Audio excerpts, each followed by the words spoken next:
time to meet the men from the ministry.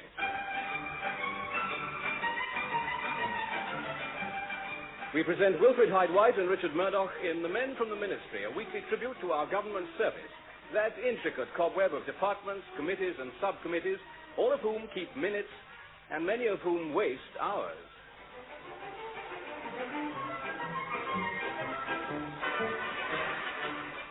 One government department with an especially proud record is the Foreign Office. Here, brilliant men skilled in the arts of diplomacy work ceaselessly to maintain good relations with other countries, ensuring, for instance, that visiting foreign dignitaries are received with traditional courtesy. Oh, Christ, Prince Salim of Salubria wants to shove his nose in. Salubria, where's that? You're going to ask me somewhere in the Middle East, I think. Middle East, is it? Well, better look it up. A lot of oil out there, you know. This chap could be a VIP. Well, let's see. Salubria. Got it? Yes, here we are. No oil, no uranium, Oh, well. no nothing as far as I can see. It's a very small place. 50 square miles when the tide's out. Yes, I see. Have they got an embassy in London? No, just an accommodation address at a newsagent's in the Fulham Road. Well, what's this chap want to come here for, then? He wants to sign a non-aggression pact. Oh, that's nice. Look here, what's this got to do with us? We're General Assistance Department. Well, it seems Foreign Office are too busy to deal with Prince Salim, so they passed the job on to us. It's all in this memo from Sir Gregory. Let's have a look at it. Go on. Due to pressure of work in the Foreign Office, General Assistance Department are required to make all arrangements for the forthcoming state visit of Prince Salim of Salubria. He is to be given full MIP treatment. MIP, what's that? Moderately important person. It means he's to be looked after, but he doesn't quite rate the red carpet treatment. I see, sort of plastic linoleum treatment. That's it, yes, it was. There's a definite rate, you know, laid down for hospitality and expenses. Now, when's this chap arriving? Oh, it says here, Tuesday week. Well, we better get arrangements in hand straight away. I'll get my secretary to do it at once. April, would you come in here a moment, please? April, look, we've got to handle the state visit of Prince Salim of Salubria. Would you arrange accommodation and all that sort of thing? Certainly. I'll get on to one of those big hotels in Park Lane. Oh, no, not that, I'm afraid. No, not on MIP rates. Oh. Try somewhere like Bloomsbury. Very good, Mr. Hamilton Jones. Now, what on earth do we do with him when he gets here? Well, for one thing, I expect he'll want a round-table conference. Good, then you better get over a round table, haven't you? What else? Well, visiting dignitaries usually get shown something of London life, don't they? The opera, the racetrack, ballet. Oh, dear, can't we think of something a bit cheaper? Or better still, something free? Oh. Of course we can. Art Galleries, British Museum, Hyde Park, Hampstead Heath. Well, in the middle of winter. You'll be all right if he wraps up well. What else can we think of? Well, a lot of big concerns show visitors round, like the Stock Exchange, the BBC. Oh, yes. The Metropolitan Water Board. Good. Yes, make a note of that, would you, April? Now, remember, both of you, we must spare no effort to give this fellow a moderately good time.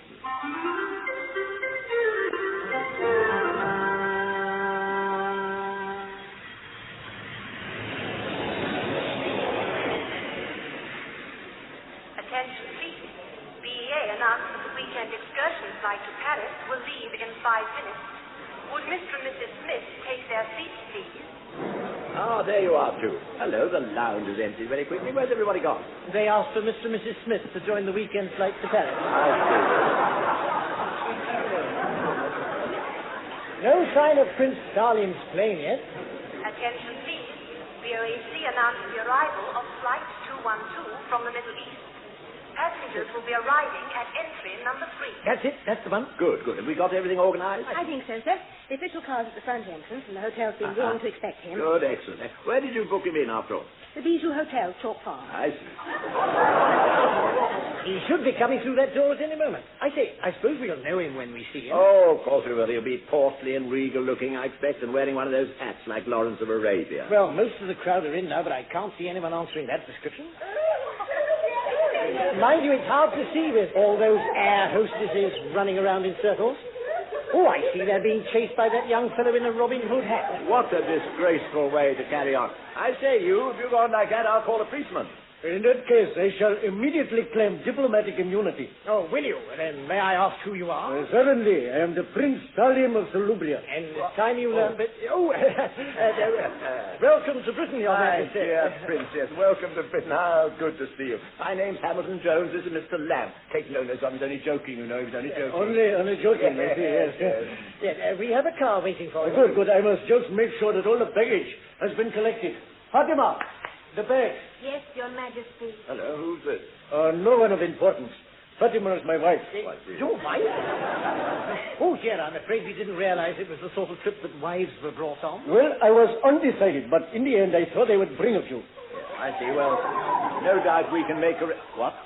Did you say a few? Yes. Only 8, you see, only 8. They are the quarter-finalists in the Royal Wives Tennis Tournament, you see. Well, I brought them here as a prize. The other 56 have remained at home. Do you mean to say you've got 64 wives? 64, yes, that is all, 64. But you must remember I have been collecting for only 10 years. Or is it 9? Anyway, I received my first 3 as a present on my 14th birthday. Would you believe it? And all I got was a copy of Scouting for Boys. Oh, my goodness, Why, dear me, April, I'd better ring up and book every spare room in that hotel, would you? Very good, sir. And who is this charming lady? I do beg your pardon, I'm so sorry, I forgot. Your Majesty, I'd like to present to you my secretary, Miss April Adams. Well, how very generous. You could not have chosen a nicer present. Fatima, put her with the others, please. No, do put her down. I'm afraid you don't understand. When he says he presents her to you, Presents, yes. he doesn't mean he presents her to you.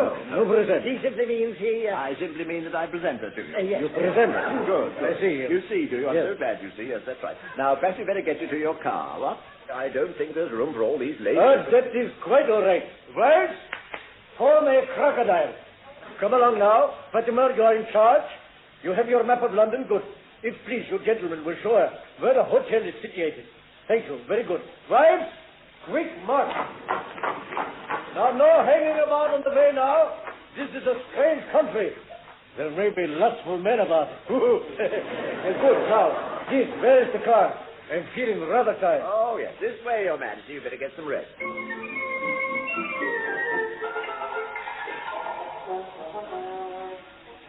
Honestly, one, I can truthfully say these few days with Prince Salim have been amongst the most trying of my life. You're quite right, too. He's up to more mischief than a wagon load of monkeys. What about that time he gave the slip at the National Gallery? It was extraordinary. You'd have thought he'd really liked to have seen Britain's artistic treasures, wouldn't you? Well, when I caught him sneaking out, he said he'd sooner see him at the windmill. Disgraceful. Then there was that ugly scene when we showed him round St. Paul. Oh, my goodness, yes, up in the Whispering Gallery. I'll never forget what he whispered that party of college girls.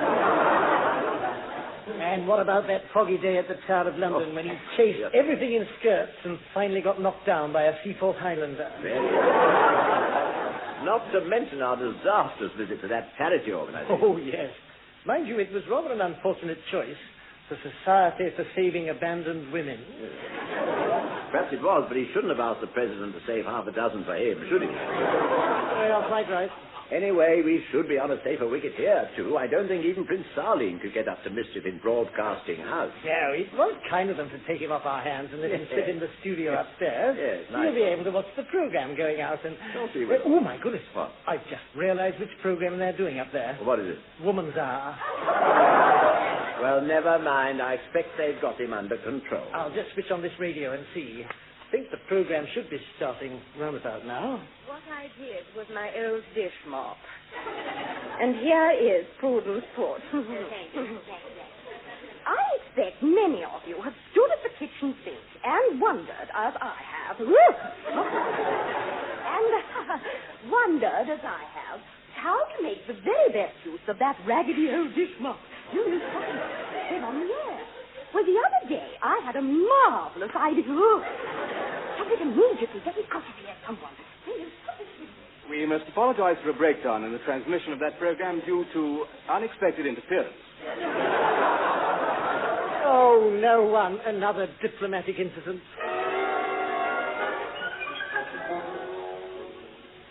April, is it true what Mr. Lamb's been telling me about this prince? Well, I don't know what your boss has been telling you, Mildred, but judging from your tone of voice, yes, it is. Oh, isn't he awful? When can I meet him? Any minute. He's coming here to talk about the Anglo-Salubrian Treaty. H.J. wants us both to take notes. Oh, I must go and have a wash. Just a minute, Mildred. When he gets here, remember, no girl should turn her back in the prince's presence. Oh, that's a form of etiquette, is it? No, it's a form of self-defense. Now, I must make sure they've got all they want for the conference. Pencils, pads, mats, rubber Vern? There's been more complaints from the hotel about the prince and his entourage. Oh, Jerry, dear, what is it this time? Hubble bubbles in the bathroom or yashmaks in the laundry basket? No, the main thing now is the regular residents don't like the belly dancing in the billiard room. Oh. In spite of everything, I'm most anxious this state visit to be a success. Admittedly, Lubria hasn't much to offer, but if we get this piece nicely buttoned up, we may come in for better things. Come in. Good morning, Mr. Hamilton Jones, Mr. Lamb. My dear Prince, good morning. Come in.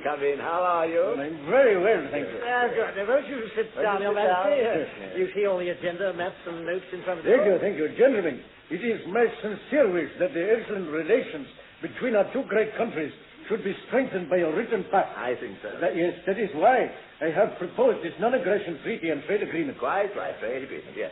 Now, we, for our part, are able to offer aircraft, motor cars, clothes, textiles, electrical stuff, and all kind of luxury goods. Good, and we, for our part, can export enough sand to fill all the egg-timers in Western Europe. Oh, splendid. It's nice to think we'll never have to face another egg-timer crisis. Yes, it is indeed, yes. What hard luck you haven't got any of this oil like your neighbors. You're sure you've had a good look? Oh, my dear sir, we have looked everywhere, I can assure you. However, we have not only sand to offer. Oh, my goodness, no. We have also a fine selection of camels. With associated byproducts. Oh, yes, I understand. Thank you. Very good. Now then, I'm sure we can work all this out to our mutual advantage. And then, of course, we have unparalleled facilities for tourists. Oh, my word, yes. All right, well, we'll get on to the Travel Association and see they get something started. Tell me, what degree of comfort could tourists expect? I mean, in the way of modern amenities and so on. Well, I am thinking that you are thinking that a small country like Salubrio will be backward. Well, But I will surprise you. Already, we have a sewer. A sewer? A sewer, yes. Oh, isn't that nice? Indeed, yes, very nice. We are being very proud of it. Oh, you are. I had the privilege of opening it myself last month. Yes, indeed. We are naming it the Prince Salim Sewer. Oh, what a clever idea. Oh, it is the envy of all our neighbors, I can tell you. Now, we could... We shall be pleased to arrange for tourists to visit this marvelous construction. Oh, my goodness, yes. My brother has an ex-army truck, which will be ideal for the transportation of sightseers. We can take them down to the sewer, of course. And then... Yes. It sounds most attractive, yes, most attractive. But, Your Majesty, I think it's time we got down to brass tacks on the exact terms of this agreement. April, Mildred, you're making notes, aren't you? Now, the way I see it is this.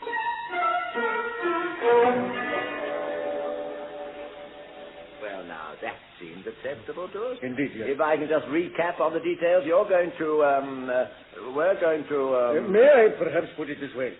We shall abolish import quotas on non-perishable consumer goods while retaining a defensive hedge against deflationary dumping. And you will adjust your embargoes to absorb Salubrian sand in an expanding preferential tariff. Yes, well, I suppose you could put it like that. Were you at the London School of Economics, by any chance? Yes, indeed I was. Yes, indeed. My goodness me, yes, many lovely girls I remember, yes. Those lovely black stockings, eh? Yes, there were 10 in particular I knew rather well. My goodness me, yes, they used to... Yes, I can quite believe it. Well, I call that a very good morning's work. April, did you get all that stuff about the hedge and the sand and the expanding, whatever it was? Yes, sir, I have it all here. Have you ready? Bless myself. Well, then, Your Majesty, my staff will draw up the treaty in those terms, be ready for you to sign tomorrow. Yes. Now, perhaps we can persuade His Majesty to join us for a spot of lunch. Yes, good idea. It's fish pie in the canteen today. Thank you, but I have prior resignation. Indeed, I have accepted so much of your kind hospitality that it is now my place to return it. Oh, not at all, Your Majesty. Oh, yes. I wish you all four to come to dinner tonight at the excellent Bijou Hotel, Choke Farm. Oh, wow. I'm taking over the top floor for the purpose. Yeah, really awfully good of you. I have invited some of my countrymen who are in London to share some traditional Salubrian food. It will be a traditional Salubrian party, and my wives will perform traditional exotic dances. Oh, my goodness, it's well, in that case, we'd be delighted to come.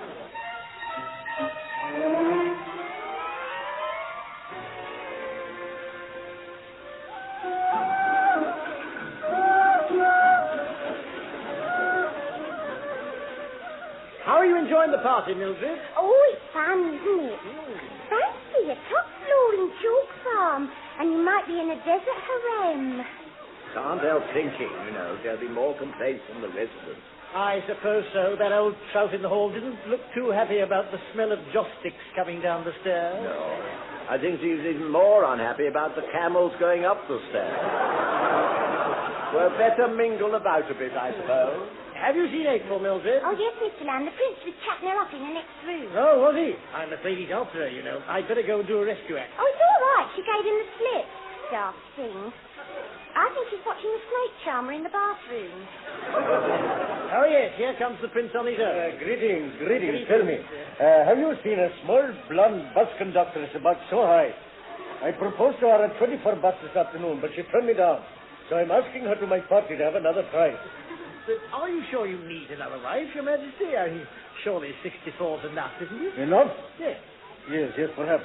But you see, the true collector never gives up, Particularly when one has almost got the full set. The full set? The full set, yes. There are 66 different types of wives in the full harem set. Yes, I have them all, you see, except for this tall, thin brunette and the medium-sized plump redhead. Then why do you want a small blonde? You must have one already. But, my dear chap, if one has two the same, they're always useful for swaps. Well, if my bus conductress is not here, I shall seek the beautiful Miss Adams. Excuse me, please. Just a minute. He disappeared into the smoke from all these hubble bubbles. Oh, it looks as if he's on the prowl. It's lucky that I'm here to protect you, Mildred. Oh, thanks very much. Oh, I wish you'd mind your own business. Where's H.J., by the way? He's sitting on a couch with the prince's head wife drinking wine from a goat skin.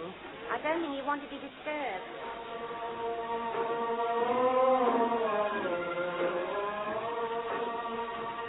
What did you say? Oh, yes, how kind of you. I'd love another piece of Turkish delight. Thank you. I don't think I ought to have any more wine, though. Well, perhaps just another skinful. How very kind of you. How very kind of you. It is kind of you to honor our humble celebrations, Mr. Hamilton Jones. Oh, don't call me Mr. Hamilton Jones, my dear. Call me Roland. Roland. Roland, yes. It has a sound like surf breaking on a moonlit shore. Do you think so? Actually, they named me after the vicar. Now,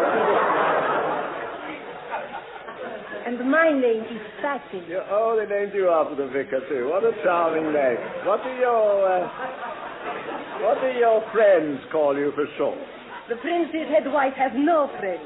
If the prince found me dallying with a man, his revenge would be swift and terrible. Would it be swift? Oh, I see. Well, thank you very much indeed. I think I'll just go and see how my colleagues are getting on. No, please. I like to talk to you. Britain is fortunate to be ruled by men so wise and strong. How funny you should say that, my dear. I've often thought the same. And the prince, if I may say so, the prince is fortunate to have such a charming little wife. Well, charming little head wife, eh? Little head wife. There you are, Mr. Hamilton Jones. Oh, here I am, Mr. Prince. Yes.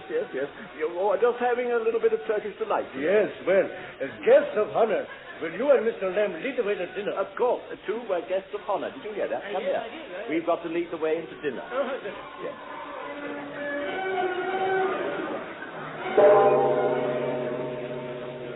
Gentlemen, please be seated. Yes, thank you very much. What's on? On the floor, of course. Don't fuss. It's an Eastern custom. Oh, is it? All right. Well, I'll have to be careful not to show my suspenders. I say I'm starving. In accordance with our custom, I begin the banquet by presenting to our guests of honor the great traditional delicacy of our country, which they will share between us. Thank you. Charming idea. Peace be with you, gentlemen. And peace be with you too, Prince. Yes, thank you very much. You think of everything. Now, what about this delicacy? What is it exactly? Well, it is a whole sheep's eye. Oh, a whole sheep's eye. Here you are. Let me No, thanks, man. No. I don't feel so hungry now. You have it. No, my dear fellow, you have it. You can have my share as well. No, honestly, it's too great an honor. You have it. No, you have it. No, you have it. No, you have it. I won't. You will. I can't. You must. Watch out, I've heard about this. If you refuse, it's a petty insult. Yes, but if I accept it's a whole sheep's eye. Oh, one, you have it. No, I wouldn't dream of it. You have it. Come, gentlemen, what is this delay? Oh, there's a little delay. Well, it's my assistant, Your Majesty. He's rather modest about accepting such honours, However, too, bearing in mind other honours you're hoping to receive, like that pension at 60, I'm sure you'll change your mind, won't you? Oh, yes, I suppose I will.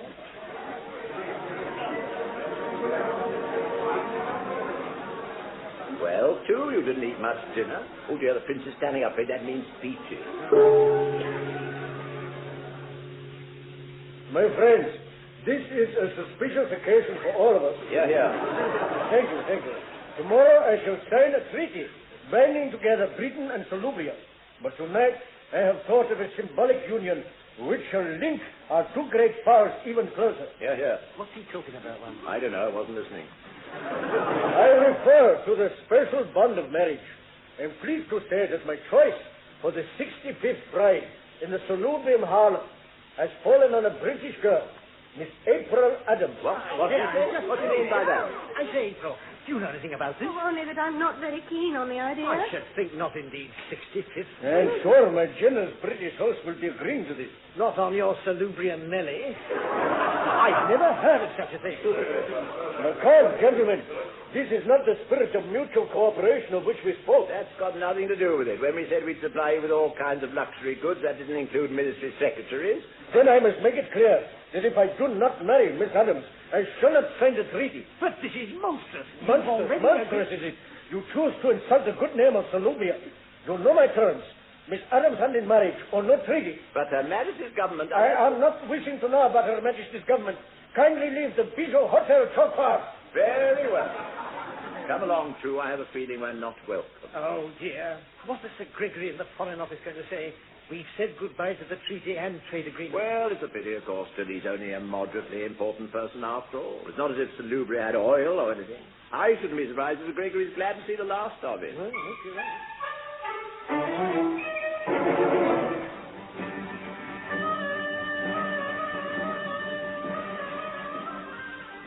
The stars are bright tonight, Abdul. I think our Salubrian ancestors smile on us. It is so, my friend. They know that while Prince Salim tarries in the land of infidels, we shall smite a blow for old Salubria. Salim shall learn we do not want these modern toys which change the fate of our land. The ways of our forefathers shall be the ways of our grandchildren. This is the sewer. So, the Prince Salim sewer. You have brought the hand grenade which Cousin Ahmed picked up at Tobruk. Even so, Abdul. Then strike.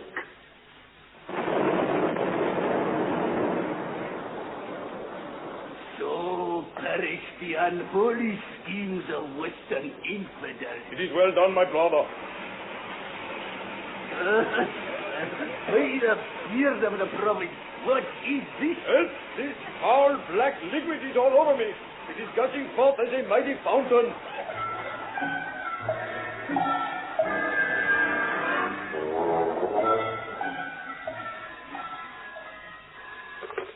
Hello, Foreign Office?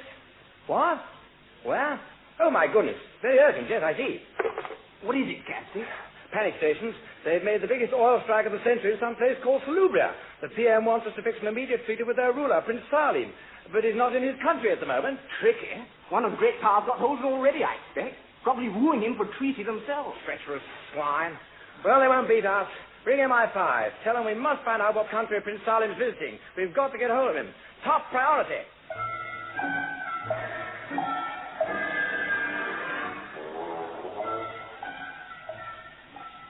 Morning, man. You're just in time for 11s. Oh, good, good.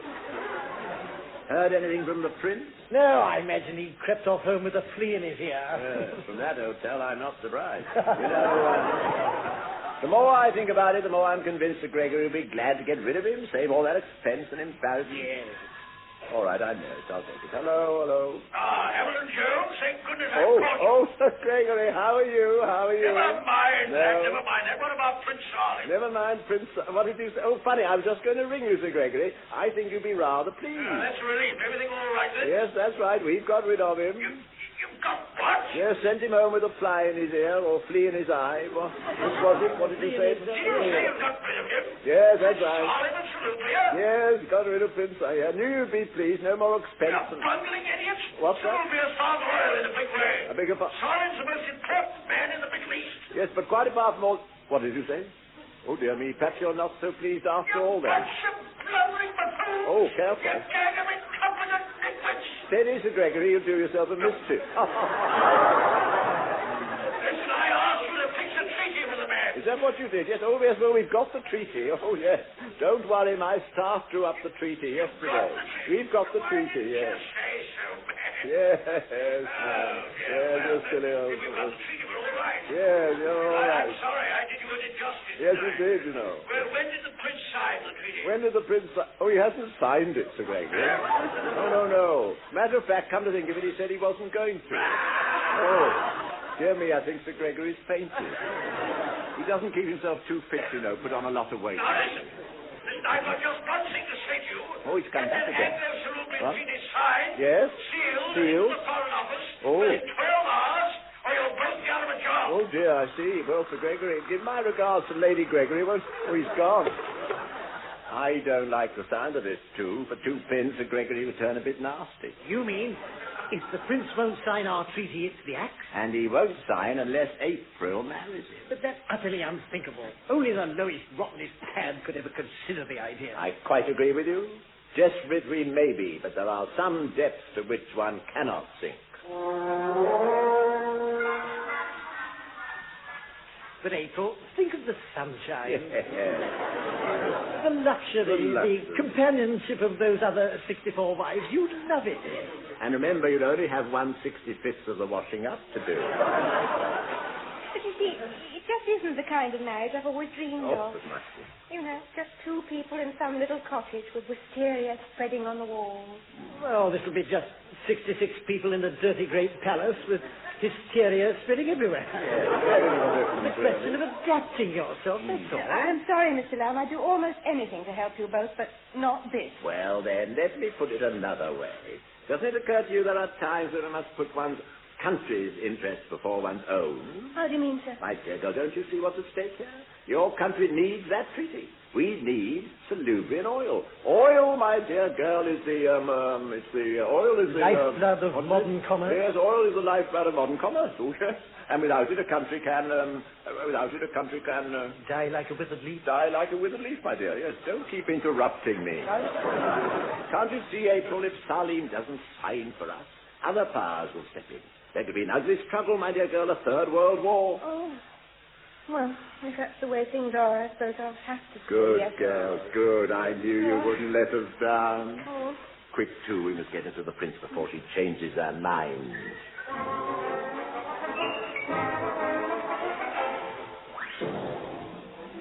Good morning, Your Majesty. I hope you're... Well, where is he? I think that's the prince standing on his head in the corner. Oh, you're quite right, yes, Your Majesty. We've come to sort out last night's silly little misunderstanding. Of course, Miss Adams will be delighted to marry you. One moment, please. I have just completed 1 hour upside down. Miss Adams, you are most kind, but I'm afraid marriage between us is not possible. What? Not possible? What do you mean, Prince? You were pretty keen on the idea last night. Indeed, yes. Indeed, last night I behaved most badly and was punished by indigestion of a most painful degree. As a result, I have taken the advice of the wise old prophet and shall from henceforth devote my life to righteousness and contemplation. No more rich food and drink. No more wives. I am preparing to become a monk. Oh, but that's marvelous. If you don't want to marry April, there's nothing to hold up the treaty. Perhaps you'd like to sign now while you're the right way up. By lucky chance, I had it with me. Now, one moment, please. I cannot sign your treaty. You cannot sign the treaty? Why ever not? Because I no longer rule Salubria, you see. What? In my quest for the simple life, I have renounced the throne of my country. You've renounced the... My goodness, then who does rule? I have given the throne to my former head wife, Fatima. Well, she'll sign the treaty, of course. Well, she tells me she will sign it only on one condition. One condition? What's that? As queen, Fatima will be entitled to 92 husbands. Oh. She insists you must go to Salubria as one of them. Well, of course, my dear. What did you say? One, there are times when you have to put your country's interests before your own. No, I won't do it. I won't do it. I won't do it, I tell you. I won't do it.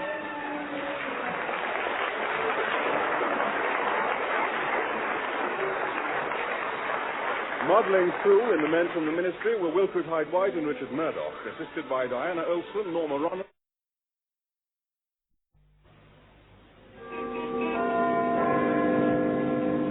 Time to meet the men from the ministry.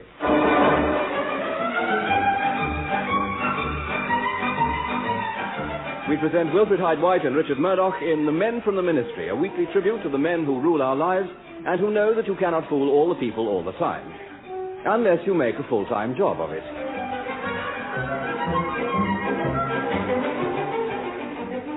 Government officials know the need for practical experience of the matters they deal with. Those working for the Ministry of Agriculture, for instance, must learn about farming and animals.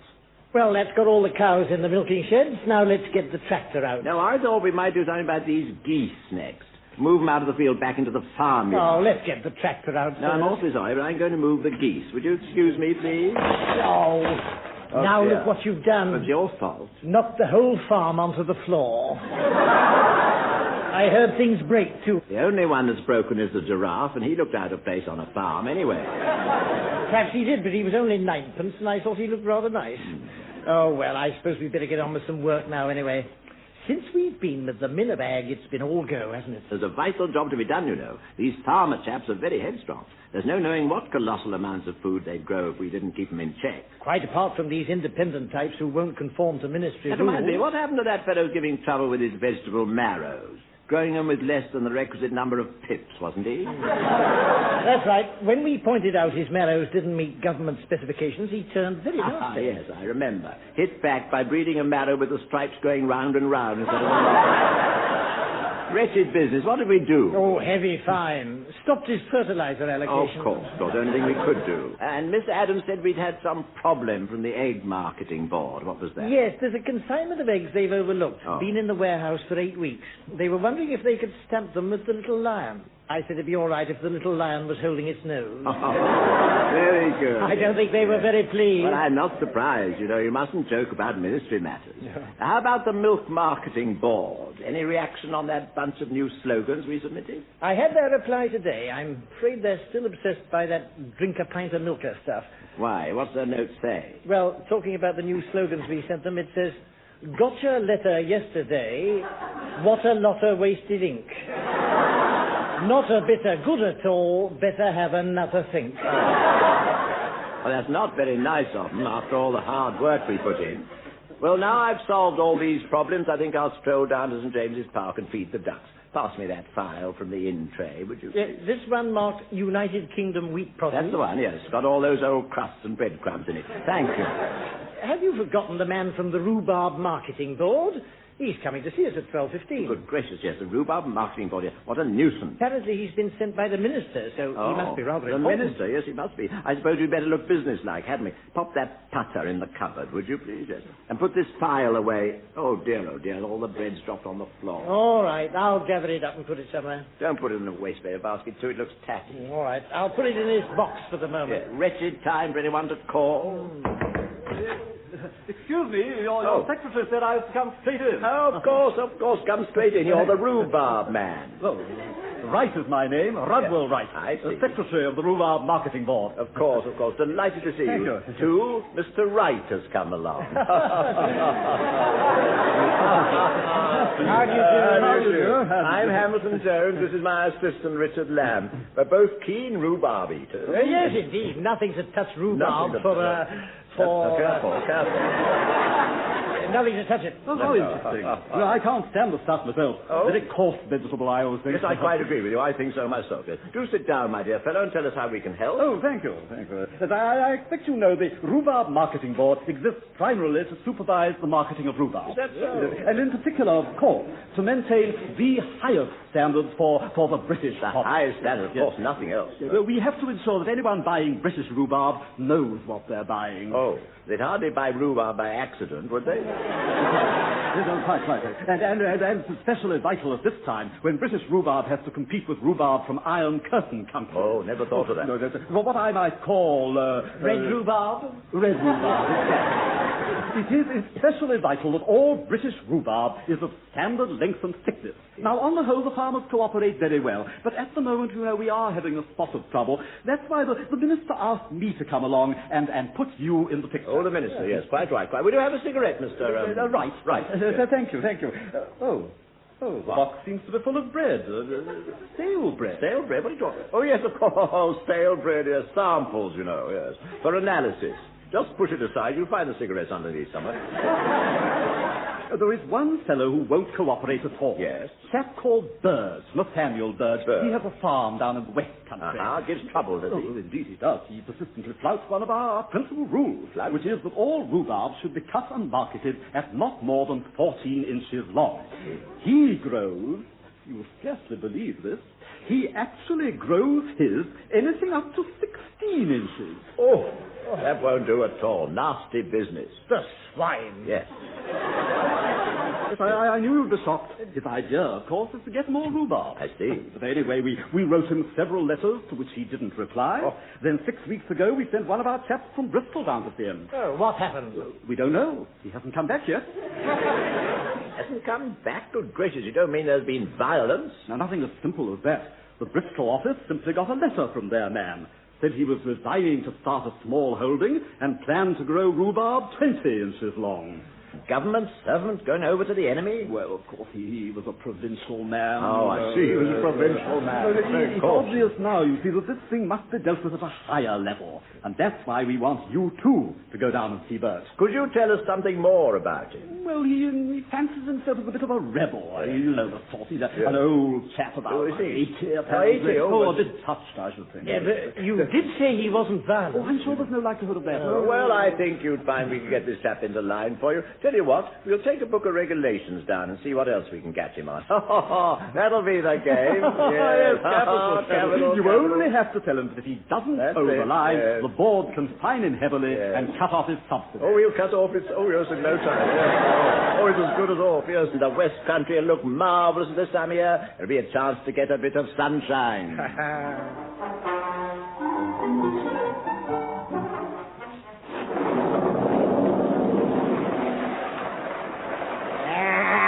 I've not seen a better drop of rain since the floods in 1908. They certainly picked the right old day for their visit, didn't they, Rebecca? Who picked the right old day for a visit, Nathaniel? Them fancy folk from London did. Them men from the ministry. Danged impudence. You saw their letter, didn't you? Coming today they are. Inspect my crop, they said, with a view to disciplinary measures. Oh. What time you reckon they'll be here, then? There's only one train into grinding all today, and that's at 12 o'clock. So I reckon they'll be here about 5. Oh. I suppose they'll be taking old George's taxi from the station. No. I don't think old George will be running his taxi today, Rebecca. How can you be so sure of that, then? Well, I happened to slip old George a little something to stay in bed today. What little something did you slip in, then, Nathaniel? 2 tons of Swedes. Yeah, slipped them off the back of my lorry while old George was looking at me big end. Oh. Then how will the gentleman from London get here from the station? Well, since his pony, I expect. Oh. You mean walk? But it's all a 4 mile. 4 miles? 10 miles, if you come by way of Wurzel Bottom. Oh. But no one had come by way of Wurzel Bottom, Nathaniel. They would have signposts at crossroads been moved round in the night, they would. Oh. Well, I suppose they'll get here in the end. They'll get here right enough. It's getting away they'll find a bit more difficult, won't they, eh? Tell you what, Rebecca, when the rain stops, do you go down to the village to the chemist. Get a new roll of film for my daddy's camera. Yeah, Gert Luby from London Oil, teach 'em. It's no use, man. I can't walk another step. Pull yourself together. We're nearly there. We must have come 10 miles. Well, it's given our clothes time to dry after that storm, anyway. Must look on the bright side, you know. Oh, my feet are almost numb. Don't bother about your feet. Come on, show a bit of spirit. Well, it's all very well for you sitting in the wheelbarrow, but I've got to do the pushing. Now, don't fuss. We were lucky to find this wheelbarrow. Seems the only thing with wheels in the whole county. And it's most important at least one of us to keep fresh to give this road what for. That may be, but I think it's the most undignified way for a ministry official to arrive. Quite right. As soon as we get within sight of the farm, I'll get out. I don't mind a bit of walking, you see. Well, that's Sunnybrook Farm round the corner. Is it? Then if you just rest the wheelbarrow a moment. Oh, that's better. Yeah. Give me a bit of a brush down, would you? Right. Must remember that to these simple people we represent all the prestige and dignity of London. We're the voice of the government, the symbol of authority. I don't think we'll get this muck off your trousers. What are you talking about? I don't know what was in the wheelbarrow before. That'll do. Now, there's the gate. I'll lead the way, then they'll know we mean business. Yeah. What was that? I should say it was a shotgun. But the fellow's not violent, according to Rudwell Wright. Well, Rudwell Wright could be very well wrong. I'll be very cross if he is. Now, you go in first. But if he's got a shotgun... Oh, don't be silly, too. He'd never dare shoot at a ministry man. He'd get 20 years. Yes, I know that, and you know that, but I wonder if he knows it. How do you do? Well, I expect you'll be the men from the ministry, eh? Yes, we be the men from the... I beg your pardon. I mean, we're the men from the ministry, yes. Yeah, you can get 20 years for shooting at a senior official, or 13 for shooting my assistant. Now, don't you worry about this here old gun, sir. I've been shooting rooks. Have you? Rooks. Then perhaps I should remind you that under the Firearms and Flintlocks Act of 1648, paragraph 5, it's illegal to discharge firearms near the public highway. Oh, is it? Oh, yes. Well, then I beg your pardon, sir. I must have missed that bit when I read it. Well, you better read it again. I will. Now, look, I'll just put this gun away, sir. Wouldn't want to go breaking the law, sir. Now, if you'll just both step inside the yard here. There you are, too, you see. What you got to do is to take a strong line with these people. Must put your foot down. Yes. I mean, mind what you put your foot down into. I take it that you're the owner of this property, Mr. And your full name is Nathaniel Bird, am I right? Yes, quite right, sir. Yes, Nathaniel Albert St. Pancras Burge. St. Pancras? That's right, sir, yes. Well, my old dad, you see, he went on one of these here newfangled steam trains once. He saw the name and took a fancy to it. Now, if you don't want to stand around here fiddle-paddling, do you? No. Come along inside and have a cup of tea. Very kind of you, Mr. Bird, but I think you should know that we're here on a mission of some gravity. Yes, and we ought to go straight out and inspect the rhubarb before it gets dark. Oh, no. It gets dark very late in these parts. Does it? Oh, very late, yes. Well, it's on account of the church clock. You see, it's slow. Oh, yes. Now, come along in, will you? Now, never mind about the tea, eh? We'll have a little drink, shall Oh, very well, perhaps for a moment, then. Come along, too. Look out, the front door's a bit low. Oh, what was that one? Doesn't matter now. This way, gentlemen. Now then, sit you down. That's right. Rebecca, bring in some of your rhubarb wine for the gentleman. Yes. Look, Mr. Bez, we really shouldn't trouble your good lady, and we've got a lot of questions to ask you. No trouble. Now, here you are. Rebecca. Now, these are the gentlemen from London. How do you do? From London, they come. How do you do? I'm sure. How do you do? I'm sure, yes. Mr. Bird, we're here on behalf of the Rhubarb Marketing Board. Yes, of course you are. Well, don't worry. Rebecca will give you the recipe before you go. Now then, a nice drop of this will see you all right, eh? There we are. Now let's all drink up then, eh? Here. Here's the good old ministry. Oh, well, I suppose we'll have to drink to that. Thank you. Might as well try this stuff anyway. Cheers. Good luck, sir. Thank you. Oh, I say, this is really rather good, I must say. It isn't bad, is it? No. A little rough and unpretentious, of course. Well, of course. Yes, I'll have some more if you insist. Of course. Well, bless you. Some more for you too, sir, eh? Thank you. Plenty here, you know, yes. Rebecca puts down 20 gallons every year. Do you really? That's very clever of you. Now then, we really must be getting down to business. Mr. Bird, the ministry's been given to understand that you're growing rhubarb of longer than statutory length. You see, the fact is that we're simple country folk. You see, we don't know about this your measuring things. Now, I left school at 11, I did. Of course, I only started when I was 10 and a half. So, it's no wonder I get confused with all this talk and measuring things. Rebecca, fill the gentleman's glass. Oh, thank you.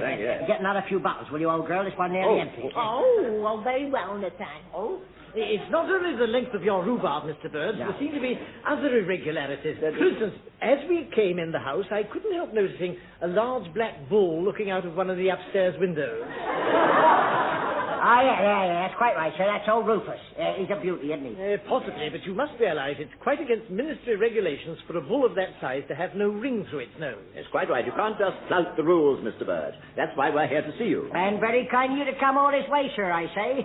Now, let me pour you another cup of water. Thank you. Of course, you won't find us unreasonable. If you play ball with the ministry will play ball with you. And in that way, we can all play ball together. We can all play ball together. Exactly. Yes. This rhubarb wine really is excellent. Very subtle flavor, isn't it? So old Fred said, he said, and why didn't you try to turn the old cow around the other way? Very amusing, Mr. Burns. Thank you. You're quite a raconteur, you know. By the way, did I tell you that story I heard on the bus the other day? No, I don't believe you Oh, did. well, then I hope she'll have the pleasure to tell it to us now, Yes, sir. certainly. And we'll hear it. Now, fill up the glasses, Rebecca. No, really, it's the third bottle. Don't you worry, sir. Oh, don't worry. It is very gentle, this rhubarb wine. It is gentle. Oh, yes. The Berger down in the village, he drank 12 bottles last New Year's Eve. Oh, and didn't he wake up with a hangover? Oh, no hangover at all. Well, as a matter of fact, he didn't wake up at all. No, and then, of course, he'd been poorly for a long while, you see. With the crumbles, you know. Oh, the crumbles. Yeah, crumbles. Well, good health. Yeah, good luck with Now, what about this your story of yours? Oh, yes, well, I thought it was rather amusing. A fellow in front of me in the bus was telling it to his friend. Oh. It was about an Englishman, an Irishman, and a Scotsman. This is going to be a very good one. Yes, I think so. Let's wait a minute now. Yeah. It seems that the Englishman, the Irishman, and the Scotsman were all staying in a hotel. Yeah. And then there was a chambermaid, who apparently was a rather attractive girl, attractive chambermaid, you know. She was going around the rooms, turning down the beds and that sort of thing. You follow me? Oh, where with you so far? Good. Well, she went to the Scotsman's room, and he said, I won't attempt to do a Scots accent, though the fellow on the bus did it rather well. Anyway, the Scotsman said, I shan't want tea in the morning. So then she went into the Scotsman's room, and... No. She's been in the Scotsman's room. This must have been the Englishman's or the Irishman's. Oh, I say, did I say she was in the Scotsman's room? Yes. Well, you're quite right, thank you very much. Then she must have gone into the Irishman's room, you see? And the Irishman said, I shall want tea in the morning. Yes. And after that, the girl went into the... which room had she been in before? She went into the Englishman's room. Yes, that's right. She went into the Englishman's room. Yes. Well, what happened then? I don't know. The bus reached Hyde Park Corner and the fella got off. Rather a pity, I thought. Well, never mind, sir, never mind. It was quite funny enough as it were. As far as it went. Very good, sir. Wasn't it, Rebecca? Yes. Very funny. Very funny. You mind if I tell you, Rebecca? Yes. My goodness, I haven't enjoyed myself so much since BJ night. Or was it B night? I always get it muddled up. Drink up, too. You're lagging behind. I was just thinking what a marvellous time people have in the country. You know, we Londoners have lost touch with life's simple pleasures. Yes, simple pleasure. You're quite right. I don't know how you put up with that there in London, from what I hear of it. You don't have no fresh air? Don't wake up and hear the birds singing? No, you sometimes wake up and hear the birds coughing. And there's all the traffic and the noise, not the way we were meant to live, you know. You're quite right there, sir. Of course, I'm a countryman at heart, actually, descended from farming stock, you know. Gentlemen farmers, of course. What a coincidence. I thought you two looked as if you know something about farming. Oh, know something about it, my dear fellow. It's my keenest interest. Often thought of buying a little place when I retire, as a matter of fact. Me too. Well, you're very wise, gentlemen, but why wait to retire? Now, funnily enough, I happen to know a nice little small holding going cheap right now. For sale, you mean? Oh, I don't know about that. Oh, I hardly think one could travel up to the ministry every day from here. No, I don't think we could. No. Perhaps I brought up a bit too soon. Well, have a few more glasses, and then we'll talk about it later. I hate to mention it, but I suppose it really is time we went out to look at the farm. Yes, I suppose it is. Quite right. Mr. Burge, we really must go out and look at the farm. Oh, bless you, sir. You can't go out there now. It's dark. Dark? Dark. So it's bless myself. Do you realize it's 11 o'clock? Oh, dear. Well, it looks as if we'll have to go away and come back tomorrow morning. Yes. No, we can go away. No, never. No, wouldn't hear of it. We can put you up for the night, can't we, Rebecca? Yes. But we've got rooms at the village inn. No, they'll have locked up by now. Now, you stay here. That's all settled. Very, very kind of you, Mr. Burge. Well, what do you think, too? We could get an early start in the morning and see over the whole farm, couldn't we? Well, I'm happy if you are, Ron. Yes, well, as long as it's not the room with the bull in it. Don't you worry about that, sir. That's Rebecca's room now. We'll fix you up. All nice and snug, we'll fix you up. And anyway, the party can go on for a bit, can't it? Now, fill the glasses, Rebecca, and wind up the gramophone. Go on. We'll have some dancing. There's no getting away from it, too. They certainly know how to enjoy themselves in the country.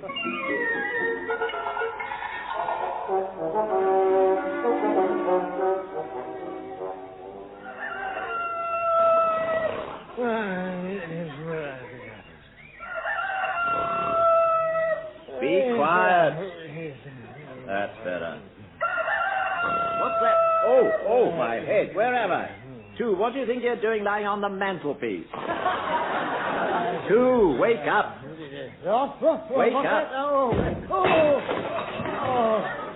Oh, where am I? You're in the fireplace now. What are we doing here, for heaven's sake? Oh, it's coming back to me. The farm, the party. Oh. That chap Burge put us up. Oh, my goodness, yes. How do you feel, one? Terrible. What's the time? 7 o'clock. Do you think it's worth going to sleep again? Not unless you could be sure you wouldn't wake up again. What were we drinking last night? Sheep dip? Oh. Mrs. Burge's rhubarb wine. Rhubarb wine? Oh, dear, is that what it was? Rhubarb. Rhubarb, that rings a bell. Oh, yes, we got to give this chap Burge what for, about his rhubarb. Of course we That's have. right. It's obvious the old devil's been breaking the rules. Obvious. Remember how he kept holding us back last night when we wanted to go out and inspect the crop? I don't remember a great deal about last night, but I do remember that. Pass me my socks, would you please? Yeah. Thank you. And my briefcase, if you would. Just check the essential papers. Here you are, one. The way I feel this morning, Mr. Burge won't know what's hit him. Let me see now. Form 101, output questionnaire. Hello, what's this? What's what? It looks like a bill of sale. By this deed, we, the undersigned, do herewith purchase from Nathaniel Burge that 30 acres of desirable farming land known as arid pastures.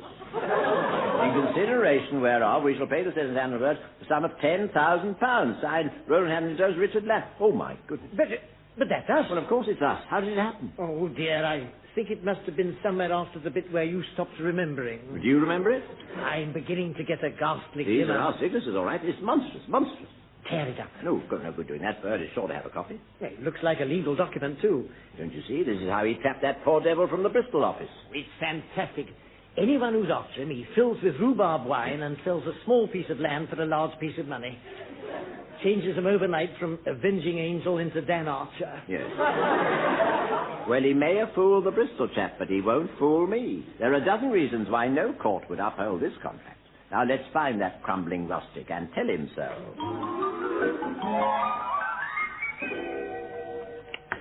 I reckon I could manage another 3 of them there poached eggs. Oh, yeah, then, Nathaniel. Just have a couple more steaks, that's it.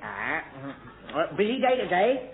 I got to shoot them wood pigeons in the top field, and then I got to shoot them rooks. Oh. What about the men from the ministry, then? Well, I may not need to shoot them after all. Yeah, I reckon they'll shoot themselves when they see how the land lies, eh? We'll have no more bother from they. Ah, there you are, Burge. We want a word with you, please. Morning, gentlemen. Well, I hope you slept well. Never mind about that. What about this? Arid pastures. Yes. Oh, yes. You can't enforce this agreement, and you know it. And furthermore... Bless you, sir, I wouldn't dream of enforcing it. If you don't want the place, you just tear it up. Oh? Mind you, now your jobs at the ministry are finished, it'd be a nice place to retire to, Nevertheless, wouldn't it? What do you mean we're not due to retire? Our jobs at the ministry aren't finished. Well, they will be, won't they? When the newspapers get hold of photographs I took last night. Newspaper? Photograph? At our What little... photograph? Well, at our little party, you know, you two gentlemen, you were so merry and friendly with all the drinking and laughing and that. I thought we should have a few pictures, eh? Ooh, I don't like the sound of this.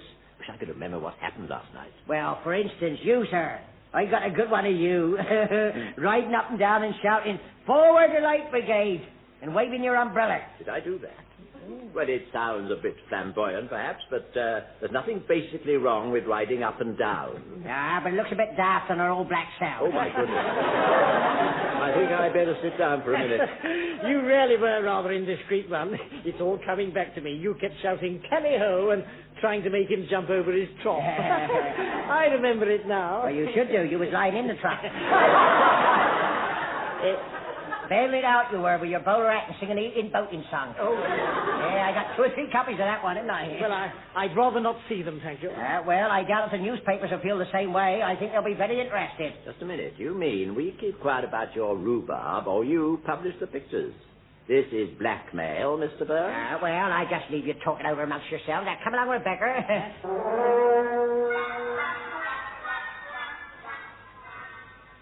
Brownlow, have we heard from Hamilton, Jones and Lamb on that Burge business? No, Mr. Wright, not a word. Strange, it's over a week since they went down there. I suppose they're back in their offices, are they? No, I rang their department this morning. Nothing's been heard of them at all. They're rather worried. Worried, are they? Yes, it seems Mr. Lamb has taken their teaspoon with him. They've disappeared like that Bristol chap. I shall have to go down there myself. Order my car for 2:15, will you? Haven't you forgotten this afternoon's meeting of the marketing board? There are those new proposals from the research department. Yes, of course. I can't leave till tomorrow, then. You'd better have the car here in the morning, first thing, 11:30.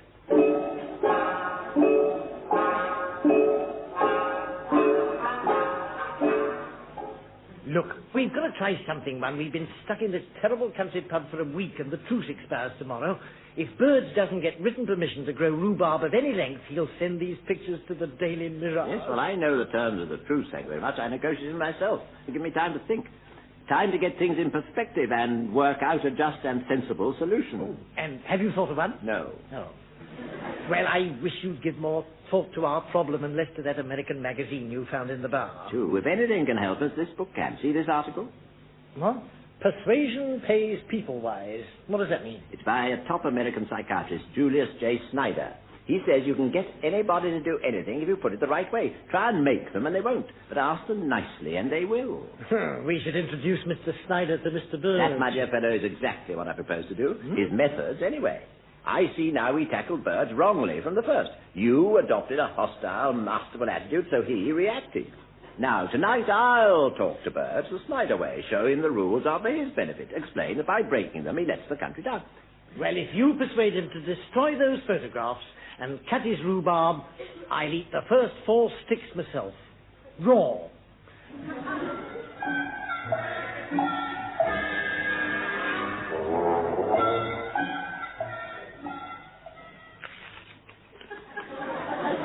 Well, friends, that be the last of the rhubarb cuts. All pink and pretty and regulation length. Well done, Nathaniel. That country's proud of you. Well, it does my heart good to hear that. We pass this way but once, I say. And in the case of this place, I say so, too. And thank you, Nathaniel, for the photographs. They're all in this envelope, are they? That's right, sir. Now, I want you both to have a good look round the farm before you go. See if I'm breaking any other rules without knowing, like. Must have everything how the government wants it. You showed me that last night, H.J. I'm sure we both learnt a lot from each other, Nathaniel. No. It was you who made me see the light. I'll not forget that little rhyme you taught me. What sort of place would England be if every chap behaved like I? Hello, who could that be? Bit early for old George's taxi, isn't it?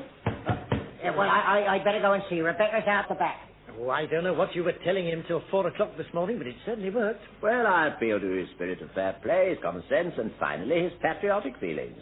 And, of course, my mention of a possible spread of Robinson's rhubarb rot may have helped. Oh, was that why I spent the night painting white spots on the larger leaves? Not so loud. Anyway, the main thing is his whole crop stacked in neat 14-inch lengths, ready for market.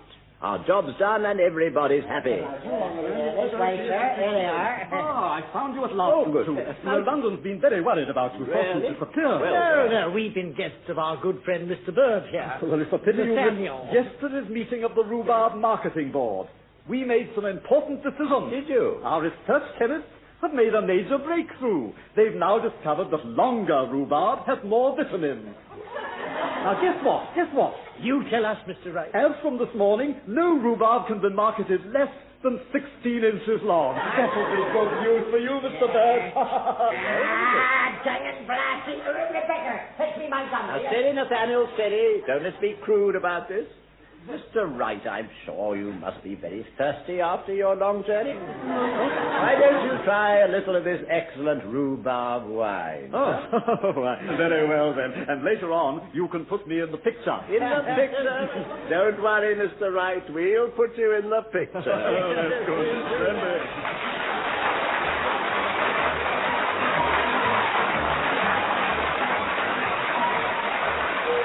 Muddling through as the men from the Ministry were Wilfred Hyde-White and Richard Murdoch, with Roy Dotrice, Brian Elton and Patricia Hayes. The Men from the Ministry is written and produced by Edward Taylor. Wilfred Hyde-White is now appearing in Miss Pell is Missing at the Criterion Theatre, London.